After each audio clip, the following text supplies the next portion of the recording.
Hello दोस्तों, स्वागत है आपका हमारे YouTube channel age to me study में। आज मैं आपको कक्षा 10 की मैथ का दूसरा चैप्टर पढ़ाऊंगा, ठीक है, जिसका नाम है बहुपद। ठीक है, तो पहले जानते हैं बहुपद होता क्या है। देखो, बहु का मतलब होता है बहुत। क्या होता है? बहुत। क्या होता है? बहुत। और पद का मतलब पद। तो क्या होता है, जिसमें बहुत से पद होते हैं उसे क्या बोलते हैं? बहुपद। ठीक है, एक नहीं होना चाहिए। क्या होना चाहिए? एक से अधिक होना चाहिए तो क्या कहलाएगा? बहुपद कहलाएगा। ठीक है, एक होगा तो बहुपद नहीं कहलाएगा, एक से अगर अधिक होगा तो बहुपद कहलाएगा। जैसे इसमें हम लिख दें x प्लस 2y प्लस 3। ठीक है, तो इसमें देखो एक से अधिक पद है। ठीक है, कितने? एक से अधिक पद है तो ये क्या कहलाएगा? बहुपद। क्या कहलाएगा? बहुपद। ठीक है, अब बात करते हैं एक रैखिक बहुपद। ठीक है, रैखिक बहुपद। रैखिक बहुपद। रैखिक बहुपद क्या होता है?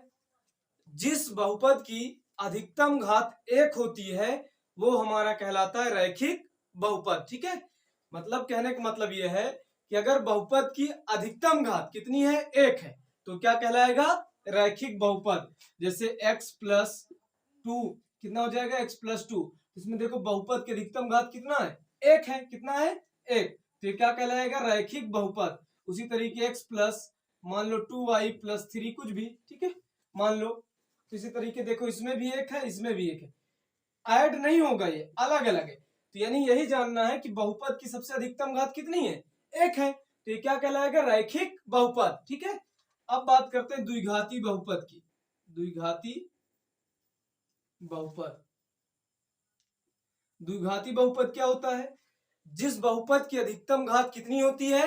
दो होती है, उसे क्या बोलते हैं? द्विघाती बहुपद। जैसे बोल दिया जाए x square plus 3x plus 5। ठीक है, तो इसमें देखो बहुपद की अधिकतम घात कितनी है? दो है। कितनी है? दो। तो क्या कहलाएगा? द्विघाती बहुपद। आप कुछ भी लिख सकते हैं, Y square plus 3x plus 6 कुछ भी। ठीक है, तो इसमें भी देखो बहुपद की अधिकतम घात कितनी है? दो है, इसलिए ये क्या हुआ? द्विघाती बहुपद। अब अगर बात करें हम त्रिघाती बहुपद, इसकी त्रिघाती बहुपद, तो आप तो समझ ही गए होंगे। त्रिघाती बहुपद यानी बहुपद की सबसे अधिकतम घात कितनी होनी चाहिए? तीन होनी चाहिए, तो हमारा कहलाएगा क्या? त्रिघाती बहुपद। क्या कहलाएगा? त्रिघाती बहुपद। जैसे x cube plus 4x square plus 3x plus 5। ठीक है, तो इसमें देखो बहुपद की सबसे अधिकतम घात कितनी है?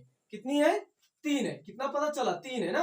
जब तीन है तो ये क्या हो जाएगा? त्रिघाती बहुपद। इसी तरीके कोई दूसरा एग्जांपल लिख सकते हो, जेड क्यूब प्लस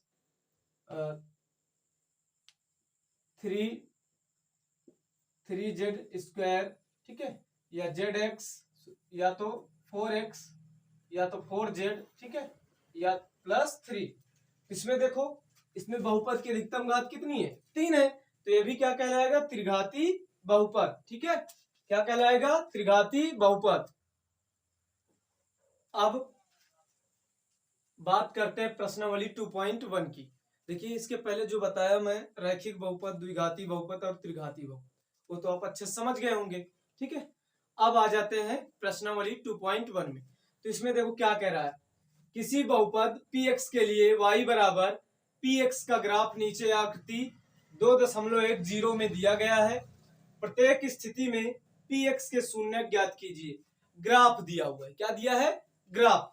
तो आप जानते हैं ग्राफ कैसे बनता है? एक एक्स अक्ष होता है, एक वाई अक्ष होता है। क्या होता है? एक एक्स अक्ष और एक वाई अक्ष। ये क्या होता है? एक्स अक्ष होता है, और कौन सी दिशा होती है एक्स अक्ष की? धनात्मक होती है। कौन सी दिशा? धनात्मक होती है। और ये भी एक्स अक्ष की दिशा ही होती है, लेकिन कौन सी होती है? एक्स डैश बोलते हैं इसको। ये होती है ऋणात्मक। क्या होती है? ऋणात्मक। ठीक है, ये होती है वाई, ये होता है वाई अक्ष। क्या होता है? वाई अक्ष की धनात्मक दिशा ये भी होती है। क्या होता है? धनात्मक। और ये होता है वाई डैश। क्या होता है? वाई डैश, जिसको हम बोलते हैं ऋणात्मक दिशा। तो ये हो गया ग्राफ। क्या हो गया? ग्राफ। तो जो सीधी रेखा होती है ऐसे, उसे हम बोलते हैं क्या? एक्स अक्ष। और जो ऊर्ध्वाधर रेखा होती है या लंबवत होती है उसे हम क्या बोलते हैं, वाई अक्ष। ठीक है, तो इसी में बताना है कि पी एक्स के शून्य क्या है या पी एक्स का शून्य क्या है। तो पहला ग्राफ ऐसे दिया हुआ है, ये एक्स अक्ष, ये वाई अक्ष, ये एक्स डैश और ये वाई डैश, और ये एक बिंदु दिया है जिसे हम बोलते हैं क्या, मूल बिंदु। ठीक है, मूल बिंदु का नियम क्या होता है, 0,0 होता है। इसका जो बिंदु होता है, पॉइंट होता है, वो क्या होता है, 0,0। इसमें एक रेखा दी हुई है ऐसे, ठीक है, सवाल में ऐसे एक रेखा दी हुई है। तो बताओ ये रेखा जो है किसको कट करती है, ये रेखा वाई अक्ष को कट करती है, लेकिन एक्स अक्ष के क्या है, समांतर है। तो हमको ये सब नहीं बताना है, एक बार फिर से क्वेश्चन पढ़ लो। किसी बहुपद पी एक्स के लिए y बराबर पी एक्स का ग्राफ नीचे आकृति 2.10 में दिया गया है। प्रत्येक स्थिति में पी एक्स के शून्य ज्ञात कीजिए। देखो हमको जो शून्य ज्ञात करना है इसमें पी एक्स का ज्ञात करना है, ना कि पी वाई का। तो हम वाई अक्ष का छोड़ देंगे, क्योंकि अगर यहाँ हमको वाई बोला होता तो हम वाई अक्ष का शून्य ज्ञात करते हैं। यहाँ बोला है एक्स अक्ष, इसका मतलब है क्या, एक्स अक्ष, इसलिए हम एक्स अक्ष का शून्य देखेंगे। तो सबसे पहले एक्स अक्ष का शून्य कैसे पता चलेगा, अगर कोई रेखा एक्स को जितनी बार क्या करेगी, प्रतिच्छेदित करेगी या कट करेगी, उसके उतने ही शून्य हो जाएंगे। ठीक है, तो अब बताओ ये रेखा एक्स अक्ष को कट करती है, नहीं कट करती है, क्योंकि एक्स अक्ष यहाँ पास है और ये तो वाई अक्ष को कट कर रही है। तो एक्स अक्ष का शून्य क्या हो जाएगा, 0 हो जाएगा। क्या हो जाएगा, 0। अगर यही कट करती तो क्या बता देते, मतलब अगर एक बार कट करती तो एक शून्य, 2 बार कट करती तो 2 शून्य, लेकिन किसको, एक्स अक्ष को कट करती। ठीक है, अब बात करेंगे दूसरे क्वेश्चन, यही देख लेते हैं, थोड़ा सा इसको मिट दें।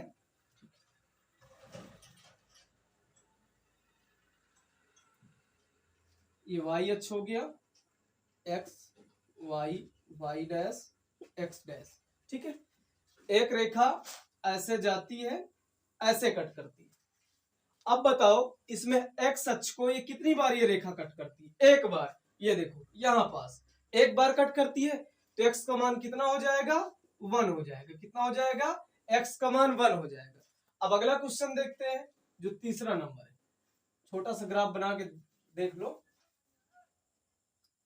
ठीक है, ये X Y, Y dash X dash है ना। क्वेश्चन है ऐसे एक रेखा जाती है, फिर ऐसे जाती, फिर ऐसे। ठीक है, ऐसे रेखा जाती है। तो अब बताओ ये एक्स अक्ष को कितनी बार प्रतिच्छेदित करती है, मतलब कितनी बार काटती है, गिन लो। यहाँ एक बार ऐसे गई जब ऐसे, तो यहाँ एक बार काटी, फिर यहाँ से रिटर्न आई, तो देखो ये वाई अक्ष है, वाई अक्ष से हमको मतलब नहीं है। फिर यहाँ आई एक्स अक्ष को काटी, 2 बार हो गया, फिर ऐसे जाती, फिर यहाँ काटी, तो कितनी बार जनरली काट चुकी है एक्स अक्ष को, 3 बार। कितनी बार, तो एक्स का मान कितना हो जाएगा, 3। इसी तरीके जो आगे के भी क्वेश्चन है उसको आप कर लेना। ठीक है।